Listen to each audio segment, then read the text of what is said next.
This one's located in the back of the passenger side floorboard. First, pull off the cover. Now, let's pull out the old cabin air filter. It comes out really simple. Once you get it out, now we do need to put in the brand new cabin air filter. Make sure the airflow arrows are pointing towards the back of the car. Now, to put this in, we do find it easier to actually squeeze in the middle. That way you get a good angle when you're putting in the new filter.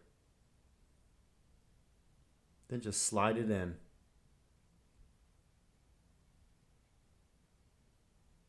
Once you get it all pushed in, all you gotta do is put on the cover and you're all done.